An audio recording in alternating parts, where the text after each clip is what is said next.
Welcome to the deep dive.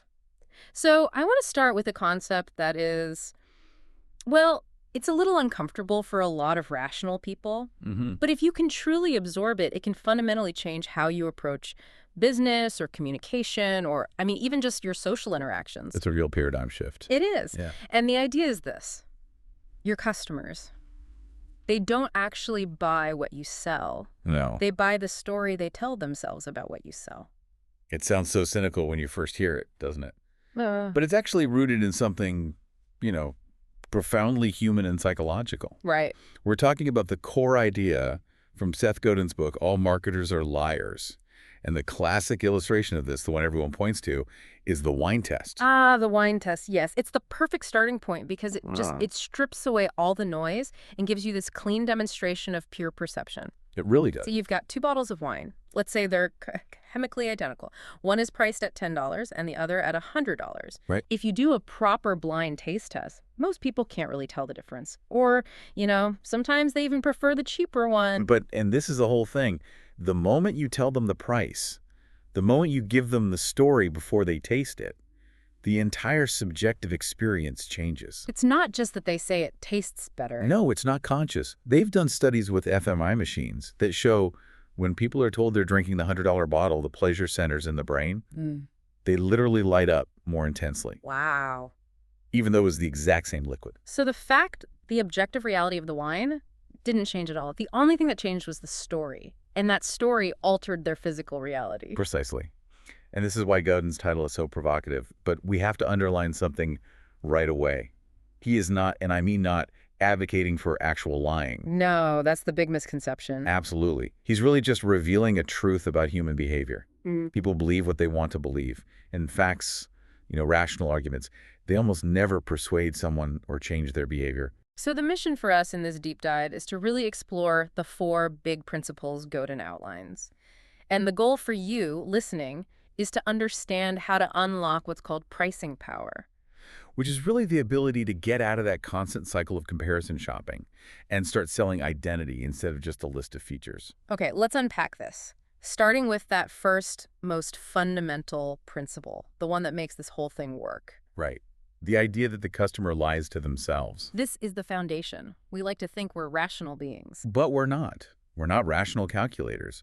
When you're faced with a decision, you make an emotional choice first, sometimes in a fraction of a second, and then your brain immediately starts working backward to build a rational story to justify it. Right, you need a story to tell your partner or your boss, or even just to tell yourself so you don't feel foolish. You need a logical reason for your gut feeling. Exactly. And that's the opportunity.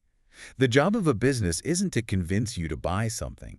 It's to give you the authentic story, the rational hook that you can use to give yourself permission to make that emotional purchase. And if you don't give them that story, They often won't buy because they can't justify it internally. which clashes completely with how most companies market themselves. They just focus on features, specifications, data sheets. They sell the facts, and they fall right into the commodity trap.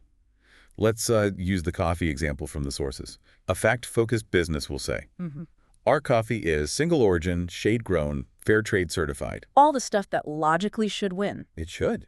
But most people hear that and they still grab the supermarket brand because those facts didn't create an emotional shift. Because what they really want isn't just good coffee, it's to feel like they are a good person. Exactly.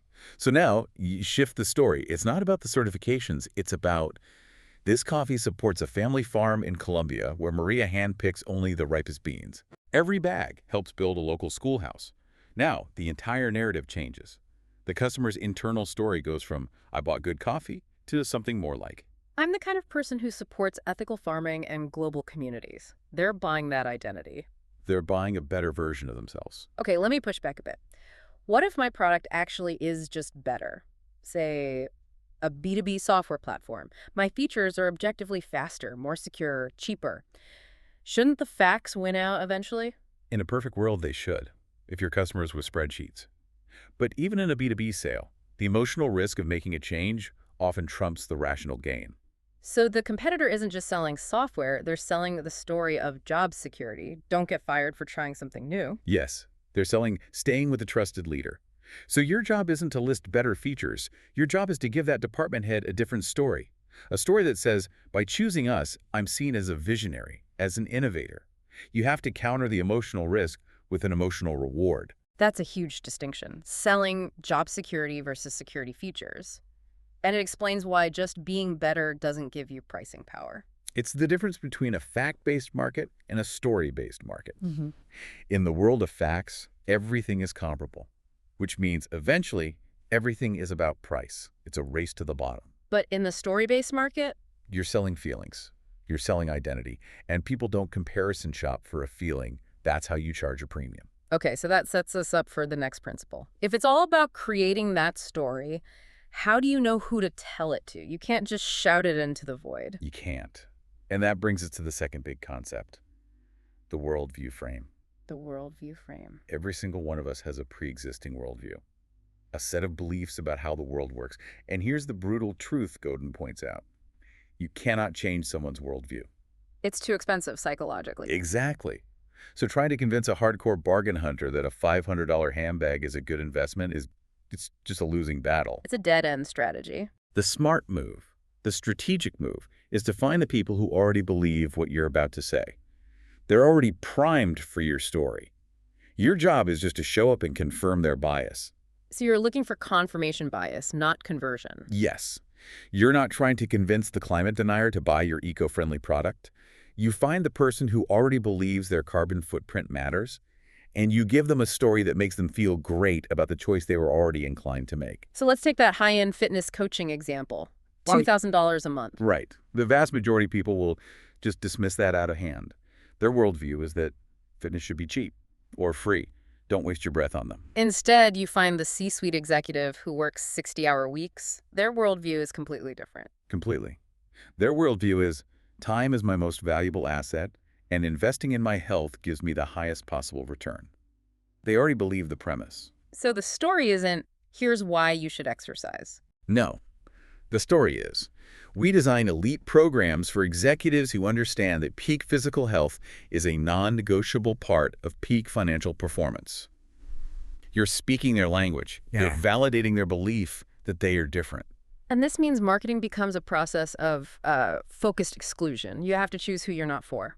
You absolutely do. If you try to appeal to everyone, your story gets so watered down and generic that it excites no one. The strongest brands are the ones that a certain group of people absolutely love and another group of people just don't get it all. That's a sign you're doing it right. Okay, here's where it gets really interesting, because we have to tackle the big conflict in the book's title. If he's saying marketers are liars, how can the next principle be that authenticity is non-negotiable? Right. It's the ethical tightrope, and it's probably the most important part of this for long-term survival. The title is a hook. It's provocative. The lie is what the customer tells himself. To rationalize their emotional choice. Yes, the story you provide to help them do that must be true. It has to be verifiable and consistent. But where's the line? Isn't selectively highlighting the good parts a form of deception? The line is verifiability. Deception is making something up. Framing is choosing which true things to highlight. If you claim your bag was made by one artisan, that person has to exist. You have to be able to prove it. And if you just invent, say, ancient secret ingredients for skincare line. You're building a house of cards. And today, with the internet, that house falls down really, really fast. A fake story gets exposed almost instantly. So authenticity isn't just a moral high ground, it's a survival strategy. It is, because if your story is, we source our argan oil from a women's cooperative in Morocco, and it helps support 47 families, well, that's powerful, but it's also traceable. It's defensible. Right. The minute you invent the cooperative, one investigative journalist or even just a curious blogger can destroy your brand's credibility forever. So the authentic story is sustainable. The fake story is all about short-term gain, and it collapses. And really, it provides a kind of creative restraint. If you can't tell a true, compelling story, maybe you haven't done the hard work on your product or your supply chain yet. Maybe you haven't earned the right to that story. That brings us perfectly to the final principle, which is all about time and perception. The idea that first impressions frame everything. This is what makes all the other principles stick. The very first interaction a customer has with you sets the lens, the frame through which they will see everything else you do. So if you launch as a luxury brand, they judge everything you do against that high standard. And if you launch as a budget brand, they judge everything purely on price. And that initial frame is almost impossible to change later on. Which is a huge mistake businesses make. They launch without thinking, sending mixed signals, like premium packaging but a huge 70% off sale. And they create confusion. They spend years fighting that first impression they created by accident. The first story you tell is the one that trains your customer how to see you. Let's go back to that online course example. If I launch a high-value course and my very first message is a massive discount, 70% off, limited time, what have I just taught everyone? You've taught them that you're a discount brand. You've anchored the true value of your course at 30% of your list price. Now they'll just wait for the next sale. You've framed yourself as being perpetually overpriced. But if that first impression is different, if I launch at full price with a story about transformation, The frame is completely different. The message becomes, this costs $997 because it replaces $50,000 in mistakes and years of wasted time. we're framing it as a high-value investment. Exactly. And now customers expect to pay that price because it aligns with their identity as someone who values results over thrift. So first impressions aren't a practice run, they're the foundation. They're everything. If you start cheap, you will always be fighting the perception that you are cheap, no matter how good your product gets. This whole analysis gives us a really powerful and immediate way to rethink everything. The sources even give a clear action plan for anyone listening. Yeah, a way to put this into practice right now, it's all about flipping your perspective from your product to your customer's own internal story. So step 1 and 2. Open a document and write down the story a customer tells themselves after they buy from you. Not why they should buy, but why they feel smart or successful for having done it. That's their internal monologue. Then, step 3, which is key for the worldview alignment. Complete the sentence in your customer's voice.